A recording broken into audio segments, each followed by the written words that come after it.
शिक्षा मंत्री धर्मेंद्र प्रधान ने इस्तीफा दे दिया है, जो छात्रों की मांग थी। क्या कहेंगे इस्तीफे को लेकर, कैसे देखते हैं इस पूरे आंदोलन को? देखिए, शिक्षा मंत्री ने इस्तीफा जरूर दे दिया है, क्योंकि ये जो भारत सरकार है या बीजेपी की सरकार है या एनडीए की सरकार है, वो राष्ट्रवादी विचारधारा की है। इस राष्ट्र के हर नागरिक की प्रति जो है एक जो है वचनबद्धता और उनकी सुरक्षा की सवाल पर है। जब देश को मात्र मामूली मुट्ठी भर के लोग मात्र 5-6 हज़ार 3-4 हज़ार 4-5 हज़ार के लोग जो है इस तरह से दिल्ली में धरना प्रदर्शन के नाम पर जिस तरह से इसने पूरे जंतर मंतर को और इस कनॉट प्लेस को नरक बनाया था, तो देखे कि भाई देश हित में या छात्रों के हित में, मेन जो छात्र तो नहीं है लेकिन छात्रों को ध्यान के और पूरा देश ना हमारा खंड खंड हो या देश की बर्बादी की तरफ जिस तरह से ले जा रहे थे ये लोग, तो उन्होंने एक जो है सूझबूझ के और अच्छा किया कि कदम उठाया और अपनी इस्तीफा दिया। देखिए, कभी कभी होता है कि शेर को 4 कदम आगे बढ़ने के लिए 2 कदम पीछे पड़ना पड़ता है। हमारे मोदी सरकार शेर हैं, निश्चित है। विपक्ष तो कह रहे हैं शेर हैं, छात्रों के सामने झुक गए, आप तो शेर बता रहे हैं, झुकना पड़ा, आखिरकार झुकना पड़ा, विपक्ष कह रहा है। नहीं, विपक्ष के कहने से कुछ नहीं होता है, विपक्ष ही तो ये करा रहा है। अच्छा। ये सारा चीज़ तो विपक्ष ही कराया है। विपक्ष के देखे होंगे कि एक से एक लोग वहाँ पहुँचे थे, लेकिन किसी विपक्ष के नेता ने लाठी नहीं खाया। लोगों को भड़काया, छात्रों को भड़का कर सड़क पर लाया और सड़कों पर जो है उस तरह से उपद्रव कराए। ये काकरोच पार्टी हो, चाहे क्रोकोडाइल पार्टी हो, चाहे कुकुर बिलार पार्टी हैं, ये देश की वास्तविक समस्या का इनको निदान नहीं चाहिए। ये विदेशी फंडिंग आ रहा है, उससे ये प्रभावित हैं। मूल समस्या क्या है कि नीट इनकी मूल समस्या नहीं है। आज हम देख रहे हैं कि आपके हमारे प्रधान जी या इस देश के शिक्षा मंत्री इस्तीफा दिया। एक शिक्षा मंत्री के इस्तीफा देने से क्या होगा? इस देश के शिक्षा मंत्री के इस्तीफा देने से क्या हो जाएगा? क्या इन लोगों की मांग ही गलत थी? देखिए, जब इस तरह के नीट परीक्षा का पेपर लीक हुआ था, उस शुरू से ही भारत सरकार ने कार्रवाई कर दी थी। परीक्षा भी रद्द किए, जो लोग इसमें लिप्त थे उसको पकड़े भी गए थे, जेल भी गए थे, परीक्षा भी कराई गई और नई परीक्षा करा कर जो है सबके रिजल्ट भी आ गए। तो सरकार तो एकदम अपने वचनबद्ध है, कटिबद्ध और पूरी तरह से ईमानदार भी है। अब इनकी है कि कैसे राजनीति चलेगी नीट के नाम पर। इनकी मांग ही गलत है। मांग ये होना चाहिए था, क्या एक प्रधान के इस्तीफा देने से पेपर लीक नहीं होंगे? या बहुत सारे अभी आप देखेंगे पंजाब में हो गया, इसी तरह से पूर्व में कितने पेपर लीक हुए थे कांग्रेस के सरकार में। क्या किसी शिक्षा मंत्री ने किसी के सरकार के शिक्षा मंत्री इस्तीफा दिया था? नहीं दिया था। मैं मांग करता हूं सरकार से, यहाँ जो ये सड़ियल कानून, मैं कहता हूं पूरी तरह से ये सड़ियल कानून है, जिसे कोई डर और नहीं रहा। ये चीन वाली क्यों नहीं नीति अपनाते हैं? वहाँ पर तो नहीं होता है, जापान में तो नहीं होता है, सिंगापुर में तो नहीं होता है, हांगकांग में तो नहीं होता है।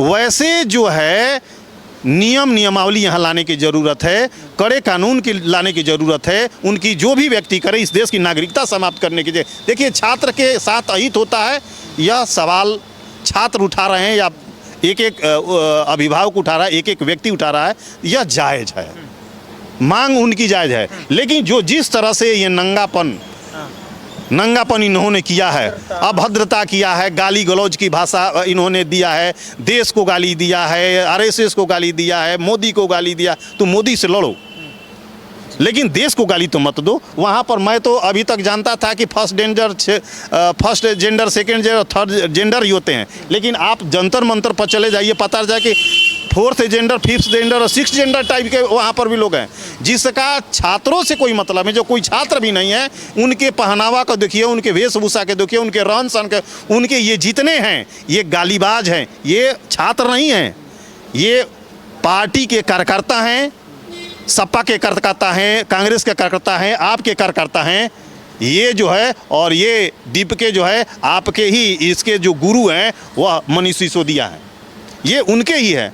तो मैं कहूँगा कि इस तरह से कभी भी आगे सरकार से भी मैं मांग करता हूँ कि कड़े से कड़े कानून बनाइए, पूरी सड़ियल सिस्टम को समाप्त करिए। एक भी कोई भी व्यक्ति अगर इसमें लिप्त हो तो सीधे सीधे उसकी इस देश से नागरिकता समाप्त हो, इस देश के उसके सारे संपत्ति को जब्त किया जाए, उसको फांसी की सजा दिया जाए, जो कि चीन का नियम है। मतलब वो सिस्टम को सुधारना होगा। सिस्टम को सुधारना होगा। अब अगला कदम क्या हो सकता है कॉकरोच पार्टी का? जिस तरह से वो कह रहे हैं कि अभी धर्मेंद्र प्रधान का इस्तीफा है, अभी तो झांकी है और बहुत कुछ बाकी है। क्या लग रहा है, मोदी का भी इस्तीफा मांग रहे हैं? नहीं नहीं, मोदी के इस्तीफा, इस देश के 60 करोड़ जनसंख्या जहां पर मोदी के साथ है, इतने लोगों ने उनको वोट दिया है, ये तो विपक्ष पार्टी के वोटरों से तो जीते नहीं हैं। इस्तीफा की किस बात की भाई? आपकी मुद्दा थी, ये तो गलत मुद्दा ही उठा लिए थे, गलत ही मुद्दा है एक तरह से। क्या तो जेन्युइन है ये? जेन्युइन क्या मुद्दा है? जेन्युइन मुद्दा है कि आप गाली दीजिएगा। आप जो है नीट की बात करिए, नीट परीक्षा की बात करिए, इसमें नीट की बात नहीं हो रही है। तो आपको क्या लग रहा है, सरकार ने सही कदम उठाया? बच्चों की जो आवाज़ थी उनको सुना? जैसे मोदी जी कहते हैं कि हम युवा हमारा देश का भविष्य है, तो उसको लेकर उन्होंने सही डिसीजन लिया? नहीं, डिसीजन बहुत बढ़िया हुआ।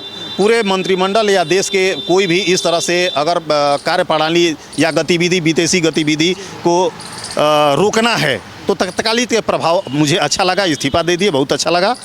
लेकिन इसके साथ मैं चाहता हूं कि बहुत कड़े कानून लाने की ज़रूरत है, जहां पर कोई एक लूज फॉल्ट भी ना हो।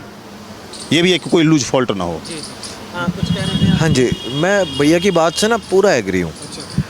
सहमत है? हाँ, सहमत। प्रधान का इस्तीफा देना डजेंट मैटर। हमें चाहिए कि हम स्टूडेंट हैं, अगर हम ही तो चोर हैं। प्रधान तो एक चेयर पे बैठा था, पेपर खरीदने वाला कौन था? बच्चों के नीचे से जो लीक हुआ है। मैं कह रहा हूँ जो पेपर खरीद रहा है वही ना, जो जिनके पास ज़्यादा पैसे हैं उन्होंने खरीदा, वो तो स्टूडेंट है ना अपने बच्चों का फ्यूचर के लिए। वैसा ही कह रहे ना, उसके ऊपर वो ही दोषी हैं, उनके ऊपर इंक्वायरी बिठा के उनको ब्लैक लिस्ट करा जाए उन स्टूडेंट्स को। ठीक है, ये ना मेंटल प्रेशर जो बच्चों ने सुसाइड करा, वो मेंटल प्रेशर पेरेंट्स देते हैं, उन्होंने दिया। बाकी मेरी बात सुनो ना, मेरी गाड़ी की ना हवा कम है, उसका कारण भी नरेंद्र मोदी है। आज के हिंदुस्तान में यही चल रहा है, वैसा कुछ नहीं होता। बहुत काम है, बहुत काम है। मैं एक गांव में एक नीलगाय जो है एक गांव में एक नीलगाय जो है खेत को चर गई। वहाँ के किसान कह रहे हैं कि कृषि मंत्री इस्तीफा दो। अरे भाई, सरकार कहाँ कहाँ खड़े कर दे, एक एक गांव में के खेत में खड़ा कर दे। देखिए, एक सेकंड, मैं कश्मीर से बिलोंग करता हूँ।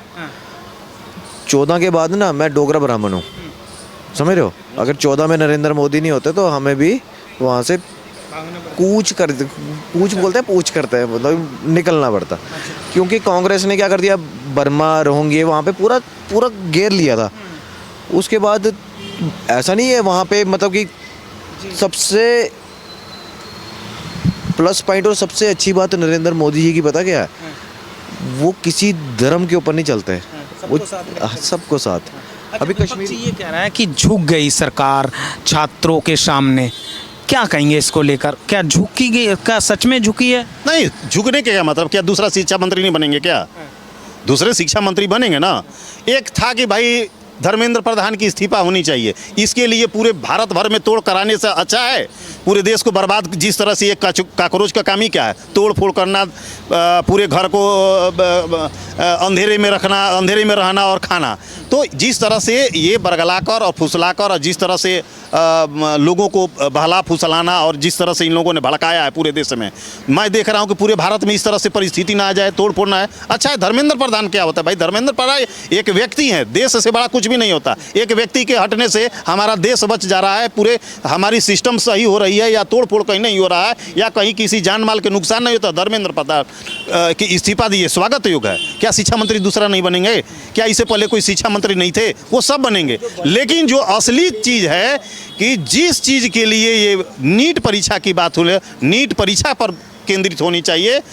अब कहेंगे कि जो है फिर ये मांग करेंगे, पता नहीं कौन कौन से मांग करेंगे कि ये होना चाहिए, होना चाहिए। सरकार को मैं कहता हूँ कि ऐसे काकरोचों को दबाने के भी काम करना चाहिए। इन लोगों को अच्छी तरह से कानूनी भाषा के रूप में जिस तरह से तोड़ फोड़ किए हैं, उन्हीं से ये वसूली भी करना चाहिए, क्योंकि ये छात्र नहीं है। मतलब सरकारी संपत्ति को जिन्होंने नष्ट किया है, डैमेज किया है, तो वो उनकी भरपाई इनसे करनी नहीं, एकदम भरपाई करनी चाहिए। कह रहे हैं कि इन पे केस नहीं लगना चाहिए। सोनम वांगचुक ने भी कहा है कि छात्रों के ऊपर केस नहीं लगना चाहिए। छात्रों के ऊपर नहीं लगना चाहिए। मैं भी कह रहा हूँ कि छात्र के ऊपर जो है कोई कानूनी नहीं लगना चाहिए, लेकिन उसके साथ जो उपद्रवी हैं उसको भी छोड़ दिया जाए। छात्र के साथ अहित नहीं होना चाहिए। वो छात्र हैं, गलतियां कर भी सकते हैं, लेकिन छात्रों को आड़ लेकर, छात्रों को सहारा लेकर, छात्रों को आगे रखकर उसको मुखौटा बनाकर और पीछे से आप जो जिस तरह से उपद्रवी ये काम कर रहे हैं, देश का जान माल की हानि कर रहे हैं, तो क्या उसको भी छोड़ दिया जाए? छात्र को छोड़े जा सकते, छात्रों को माफ़ किया जा सकता है, लेकिन उससे जितने संलिप्त उपद्रवी हैं उसको एक एक लोगों को दंडित करना चाहिए, उनसे वसूलना चाहिए, ताकि उनको भी लगे कि देश की सुरक्षा क्या होती है। इस्तीफा ही देना था तो इतना समय क्यों लगाया सरकार ने? कम से कम 1 महीना से ऊपर हो गया। नहीं, 1 महीना से ज़रूर ऊपर हो गया है, लेकिन सरकार इतनी नहीं जानती थी, और सरकार को जो करना था वो नीट परीक्षा के समय ही वो कर चुकी थी। ये आंदोलन ही गलत है। अच्छा, ये आंदोलन ही गलत था। क्यों? आंदोलन ही गलत था क्योंकि जब परीक्षा, मैं कह रहा हूँ कि जब चोर पकड़े गए, उसको जेल में डाला गया, उसके सारे चीज़ सिस्टम कार्रवाई हो रही है, फिर दोबारा परीक्षा कराया गया, पैसे वापस दिए गए, फिर परीक्षा कराई गई, फिर जो है नए परीक्षा करा दिए गए, फिर रिजल्ट भी आ गए, तो सब कुछ सामान्य ढंग से हो ही चुका था। तो ये ज़रूरी नहीं था इतना जो हो हल्ला करना। तो छात्र कह रहे हैं जिम्मेदारी तो लेनी पड़ेगी ना सरकार को। नहीं, जिम्मेवारी तो जरूर बनती है सरकार की, इसमें दो राय नहीं है कि सरकार की जिम्मेवारी नहीं बनती है, लेकिन उसके आगे क्या इस तरह से कोई कानून बनेंगे? क्या ये राहुल गांधी या अरविंद केजरीवाल या सपा के लोग यहाँ पर सहयोग करेंगे? मैं आज आपको बता देता हूँ, आप DDN न्यूज़ चैनल के जयपाल जी आप हैं, यहाँ का प्रमुख संवाददाता आप हैं, आप देखते होंगे। यही मैं गारंटी दे रहा हूँ कि भारत सरकार, केंद्र सरकार और मोदी सरकार जब कड़े से कड़े कानून लाएगी, बिल लाएगी, तो यही लोग सदन में उन समर्थन भी नहीं करेंगे और बाहर हो हल्ला भी करेंगे और वहाँ समर्थन नहीं करेंगे, बिल पास नहीं होने देंगे। जितना कड़ा सा कड़ा कानून बनाने की कोशिश होगी, ये लोग उतने भंग करेंगे, क्योंकि यही तो चोर हैं, यही तो काम कर रहे हैं, यही तो करा रहे हैं। तो इनका रोटी सेकने का ये लोग काम करते हैं, तो यही करेंगे। इसलिए इन विपक्षियों से बात पर मोदी सरकार को चलना नहीं चाहिए। आप मोदी सरकार ये है कि इससे आगे क्या हो सकता है, कड़े नियम कानून संविधान के अंतर्गत जो भी इस दायरा में आए, कहीं भी भारत में इस तरह से पेपर लीक का या किसी मामले में भ्रष्टाचार ही समाप्त करिए। ये सारा काम भ्रष्टाचार इसका मूल है। अगर भ्रष्टाचार, मैं कहता हूँ कि हमारा देश भारत जो है 1947 में आज़ाद हुआ था, हमसे पीछे 1950 में चाइना आज़ाद हुआ था, लेकिन आज चाइना जो हमसे आगे क्यों है? क्योंकि वहाँ के कानून, वहाँ के संविधान कठोर हैं। इसलिए वहाँ पर कोई भी इस तरह की आपको बातें न सुनने में आती है, न भ्रष्टाचार समाप्त है। जब भ्रष्टाचार ही समाप्त हो जाएगा तो लोग पैसा रखेगा। संसद चल रहा है, तो संसद में किन मुद्दों पर चर्चा होनी चाहिए? संसद के मुद्दे पर ये सबसे बड़े ये होना चाहिए जो विदेशी फंडिंग जो वांचुंग लग रहा है, क्योंकि इस तरह से बहुत सारे NGO खुले हैं जो विदेशों से पैसे आ रहे हैं। मैं कह रहा हूँ कि यहाँ पर पिज़्ज़ा बर्गर जो लोग लेकर आ रहे हैं, पता नहीं कहाँ से आ रहा है, कोई सऊदी अरबिया से, कोई कहाँ से आ रहा है, ये कहाँ से विदेशी फंडिंग हो रहा है? कोई ना कोई इसको पालन पोषण इन लोगों को कर, उस पर रोक लगनी चाहिए। तो है कानून आना चाहिए उस पर विषय कि जितने विदेश की तत्व जो इस भारत सरकार को या भारत को खंड खंड करना चाहते हैं, वैसे बिल लाना चाहिए ताकि वहाँ से फंडिंग समाप्त हो। ये और किस मुद्दे पर, और किन मुद्दा सबसे बड़ा चीज़ है भ्रष्टाचार। एक भ्रष्टाचार वाला जो सिस्टम लाए, मैं कहता हूँ भ्रष्टाचार समाप्त होगा, 90% की जो आम जन की समस्या है वो समाप्त हो जाएंगी। तो इस तरह से भ्रष्टाचार पर विशेष अंकुश लगाए और सारा चीज़ वो आधार कार्ड से लिंक करे, एक एक चीज़ को आधार कार्ड से लिंक करे, चाहे वो ज़मीन खरीद बिक्री हो या 5000 से ऊपर की जो वस्तु हो उस पर लिंक करे, ताकि लोगों को पता चले कि ये कहाँ कहाँ ले रहे हैं।